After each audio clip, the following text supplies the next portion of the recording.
Profit तो तभी निकलेगा जब आप उस काम को फुल टाइम लग करके करेंगे। अगर आप ये सोचेंगे कि मॉर्निंग में आ गया मैं और काम कर लिया और शाम को 1 घंटे काम कर लिया हो गया और सारे लेबर के ऊपर छोड़ दिया, तो बिल्कुल मैं उनको रिकमेंड करूंगा बिल्कुल इस काम में मत उतरें। सर नमस्कार। नमस्कार भाई साहब, कैसे हैं सर? मैं बहुत बढ़िया हूँ, आप बताइए क्या हाल चाल है? मैं भी ठीक हूँ सर। थोड़ा सा परिचय दीजिए अपना और अपने फार्म का। जी धन्यवाद। मैं परिचय देने से पहले आपका बहुत बहुत शुक्रिया अदा करना चाहता हूँ कि आपने अपने बिजी शेड्यूल में से टाइम निकाला हमारे फार्म के लिए और आप यहाँ पर आए थोड़ा वीडियो शूट करने के लिए। इसके लिए आपका और जो भी आपके श्रोता और व्यूअर्स इस वीडियोस को देख रहे हैं उनका भी बहुत बहुत धन्यवाद। इनके बारे में बताऊँ तो मेरा नाम अरविंद श्रीवास्तव है और मैं इस काम को पिछले 3 साल से कर रहा हूँ। हमारा बेसिक जो काम है वो बकरा फार्म है प्लस अंडों का फार्म है। इसके अंदर अभी इस समय देसी अंडा फार्म है और जो हमारा फार्म है इस समय दतावली विलेज में हम खड़े हुए हैं अपने फार्म पे, जो दादरी ग्रेटर नोएडा के अंदर दतावली विलेज पड़ता है, वहाँ पर है हमारा फार्म। सर शुरुआत कैसे हुई देसी मुर्गी पालन की, बताइए। ये शुरुआत तो हमने 3 साल पहले की थी इस पर्टिकुलर प्रोजेक्ट में, जिसमें बकरों का और प्लस अंडों का हमने स्टार्ट किया, देसी अंडे का। और प्रोजेक्ट जो ये सफ़र रहा काफ़ी बढ़िया सफ़र रहा क्योंकि हमने इसमें काफ़ी मेहनत की शुरुआत में और हम इसका थोड़ा सा लाभ उठा पा रहे हैं। अभी टोटल कितनी बर्ड हैं सर और कौन सी ब्रीड है आपके पास में? वैसा हमारे पास लगभग 2000 बर्ड्स हैं यहाँ पर। इसके अंदर आपका सोनाली और ब्लैक स्क्वाक दोनों मिल जाएंगे। सोनाली अपनी 1500 है और 500 अपनी ब्लैक स्क्वाक है। तो सोनाली का क्यों चुनाव करा आपने, ब्लैक स्क्वाक का चुनाव क्यों करा? देखिए सबसे पहली चीज़ तो ये ठंड का मौसम है। ठंड के मौसम में चाहे वो मुर्गे मुर्गियाँ हों या फिर देशी अंडे हों, आपको प्रॉफिट ही देके जाते हैं, नुकसान तो कभी देखे नहीं जाते अगर आप अपने बेसिक कैलकुलेशन पहले से कर रखिए, होमवर्क करके रखा हुआ। दूसरी चीज़ ये है कि ठंड के मौसम में अचानक से आप देखेंगे कि देशी अंडों की जो वो रहती डिमांड रहती है काफ़ी बढ़ जाती है। और दिल्ली एनसीआर का मार्केट इतना बड़ा मार्केट है जहाँ पर आप कितनी भी प्रोडक्शन कर लें उसकी कमी हमेशा बनी ही रहती है अंडों का। और आज की डेट में गवर्नमेंट भी काफ़ी आपको प्रमोट करती है इस पर्टिकुलर फील्ड में आने के लिए, तो इसलिए हमने चुनाव किया कि देशी अंडे के अंदर हम करते हैं। और फिर हमने ब्रीड्स का चुनाव किया कि किस ब्रीड्स के ऊपर जाना है, तो हम सोनाली और ब्लैक स्क्वाक के ऊपर गए। जी सर, मैं देख रहा हूँ यहाँ पर बहुत सारे देसी अंडे रखे हुए हैं, चल के आ रहा है सर, थोड़ा बताइए। सबसे पहले तो अगर आप देसी अंडे आप देख रहे हैं तो इसके अंदर आप देखेंगे कि एक बिल्कुल ब्राउन कलर का अंडा, एक लाइट ब्राउन कलर का अंडा, एक वाइट कलर का अंडा और एक फिर से ब्राउन कलर का अंडा आप देख रहे होंगे। तो आप इसमें जो भी आपके माध्यम से जो भी हमारे दर्शक ये देख रहे हैं, ये वीडियोस देख रहे हैं, वो ये बिल्कुल समझ लें बड़े कायदे से कि मार्केट में अगर कोई भी आपको बताए कि देशी अंडा सिर्फ वो अंडा होता है जो बिल्कुल ब्राउन अंडा होता है, तो बिल्कुल गलत चीज़ है। मुर्गियाँ अलग होती हैं, कुछ अंडे असली होते हैं, कुछ अंडे नकली होते हैं, लेकिन जब आप प्योर की बात करते हैं, ब्रीड की बात करते हैं, तो कलर्स आपका हमेशा देसी का इसी तरीके का है। और आप साइज़ देख लीजिए, अंडों का साइज़ देखिए, ये अंडे का साइज़ देखिए, ये देखिए 58 ग्राम्स का अंडा है, अराउंड 60 ग्राम्स तक पहुंच रहा है। इस अंडे का साइज़ देखिए 55-56 ग्राम का अंडा है, इसका साइज़ देखिए 55 ग्राम्स का अंडा है। तो हमारे यहाँ जो भी साइज़ आपके अंडे के मिलेंगे ये आपको जो है सारे 52-54 ग्राम्स प्लस ही मिलेंगे। सर कितना प्रोडक्शन आ रहा है अभी डेली अंडे पे? देखिए हमारे पास इस समय आज की डेट में जो हम शूट कर रहे हैं तो हमारे पास 1200-1250 अंडे डेली बेसिस पे निकल रहे हैं, तो 60% प्रोडक्शन पर आ चुका है हमारा। और जो अभी जनवरी में आते आते वो कम से कम 1300-1400 अंडे के आसपास पहुंच जाएगा हमारा। और सर सेल कहाँ हो रहा है? क्योंकि देसी अंडा हमने देखा है अक्सर सर्दी में तो अच्छा सेल होता है, लेकिन गर्मी में सेल नहीं हो पाता, जिसके कारण फिर फार्म भी क्लोज हो जाते हैं। जी आप बिल्कुल सही बात कर रहे हैं। इसके बारे में मैं आपको थोड़ा सा बताना चाहूँगा कि सबसे पहले आप जब इस पर्टिकुलर बिजनेस में आप उतरेंगे तो आप सिर्फ यूट्यूब की वीडियोस या गूगल पे देख करके जो आपको रातों रात लखपति या करोड़पति बनाते हैं उसके ऊपर बिल्कुल भरोसा ना करें। हमारे जितने भी दर्शक इसको देख रहे हैं वो इस चीज़ के ऊपर विशेष ध्यान दें कि आप यूट्यूब और गूगल से अपनी बेसिक इन्फॉर्मेशन कलेक्ट करें और उसके बाद अपने जो आपका लोकल मार्केट है उसके ऊपर काम करिए। उस मार्केट में जाइए, उस मार्केट में देखिए कि कौन सा अंडा, कौन सा ब्रीड उसमें चल पाएगा और किस रेट पे चल पाएगा। उसके बाद आप देखिए कि आपके पास कैपिटल कितनी, कैपिटल का मतलब है कितना पैसा आप उस पर्टिकुलर प्रोजेक्ट में लगाना चाहते हैं। कैपिटल का जो कॉस्ट होती है, एक वन टाइम कॉस्ट होती है और एक रिकरिंग कॉस्ट होती है जो हर महीने। वन टाइम कॉस्ट जो आपने शेड बनाया है या मुर्गियाँ खरीदी हैं उसके ऊपर डिपेंड करता है, और जो रिकरिंग कॉस्ट होती है जो मैनेजमेंट का खर्चा है, जो फीड का खर्चा है, जो दवाइयों का खर्चा है, जो इलेक्ट्रिसिटी का खर्चा है, उसके ऊपर डिपेंड करता है। तो पूरा प्रोजेक्ट आपको बनाना पड़ेगा, फिर आप अपने मार्केट में उतर पाएंगे। और कम से कम आप 8 से 10 महीने का कैपिटल आपके पास होना चाहिए उसको रन करने के लिए, तभी आप सक्सेसफुल हो सकते हैं। सर आपने MBA किया हुआ है जी। तो MBA के बाद आपको लगा कि मैं क्या काम कर रहा हूँ, ये मैं कुछ और कर लेता, अभी आप कैसा महसूस कर रहे हैं? मतलब हैप्पी हैं अपने काम से, या जो सोचा था उससे कहीं ज़्यादा है या फिर कम है? देखिए, सबसे पहले तो मैं एक वन लाइनर जवाब देता हूँ, I am proud of my self what I am doing right now.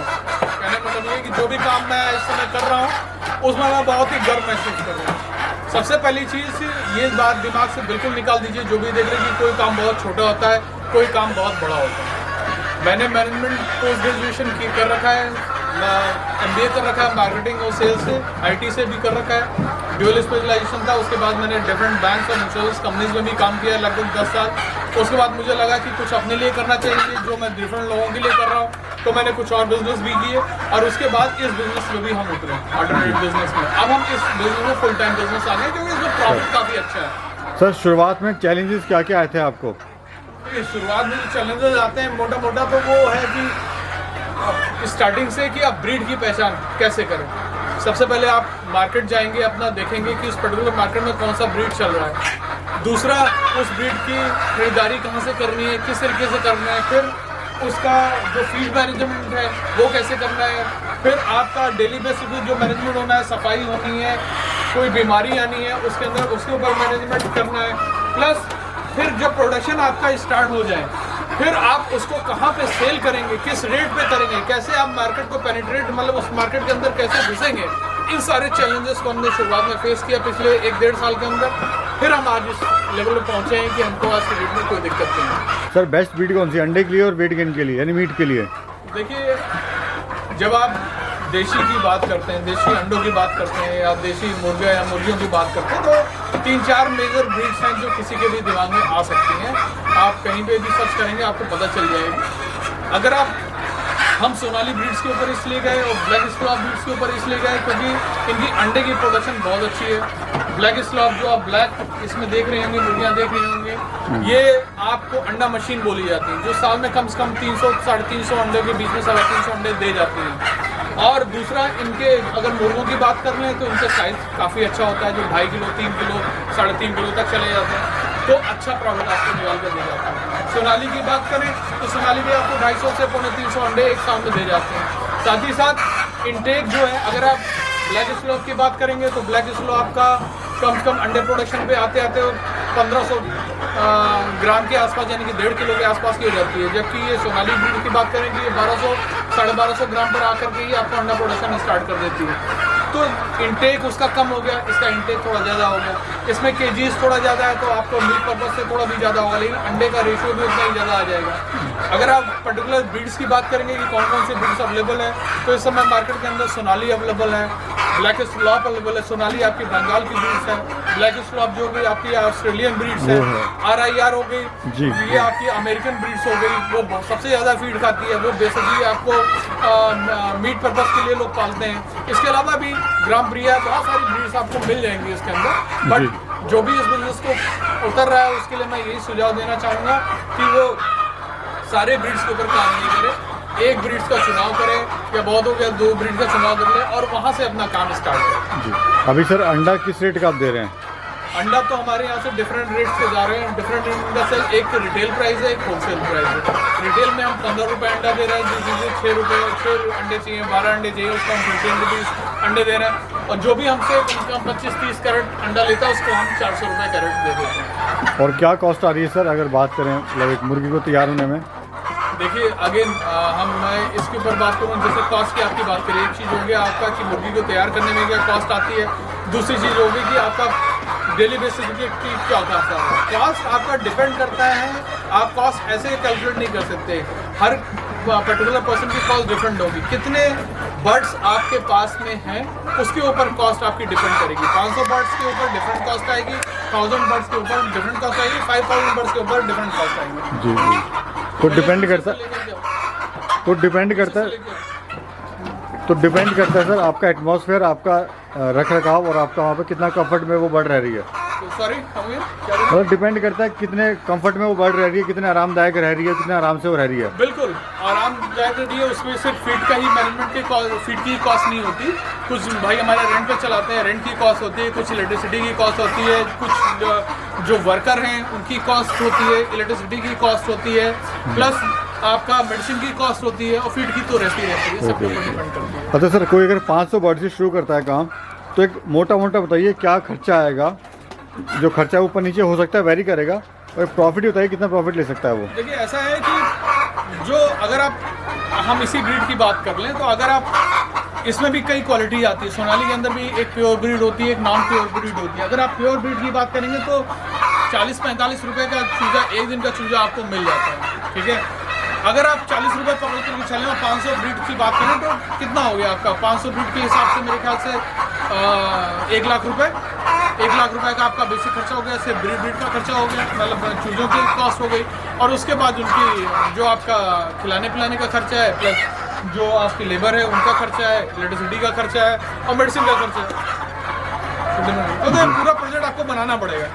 अगर प्रॉफिट है काम में सर, प्रॉफिट है इसमें? बिल्कुल प्रॉफिट है। प्रॉफिट तो तभी निकलेगा जब आप उस काम को फुल टाइम लग करके करेंगे। अगर आप ये सोचेंगे कि मॉर्निंग में आ गया मैं और काम कर लिया और शाम को 1 घंटे काम कर लिया हो गया और सारे लेबर के ऊपर छोड़ दिया, तो बिल्कुल मैं उनको रिकमेंड करूंगा बिल्कुल इस काम में मत उतरें। जो अपना फुल टाइम इसमें डिवोट कर सकता है केवल वही सक्सेसफुल हो सकता है, नहीं तो इस पर्टिकुलर काम में इतने फ्लॉज हैं। अगर आपने एक भी चीज़ को मिस कर दिया तो आपका हानि जिसे कहते हैं हिंदी में वो निश्चित है। लॉस बिल्कुल मत करवाइए। अगर आप इस बिज़नेस में आना चाहते हैं और प्रॉफिट कमाना चाहते हैं और आगे बढ़ना चाहते हैं, आपको फुल टाइम डेडिकेट होना पड़ेगा इसमें। जी जी। बाकी सर जो पूरा एरिया है फार्म का, क्या एरिया है? ये हमारा जो फार्म है 140 फीट लॉन्ग है यहाँ से वहाँ तक, और 40 फीट चौड़ा है। इस तरीके से 4000 स्क्वायर फीट, 4200 स्क्वायर फीट ये पूरा बना हुआ है। हाँ चलिए, बहुत बहुत शुक्रिया sir, thank you so much. आपका भी बहुत बहुत धन्यवाद।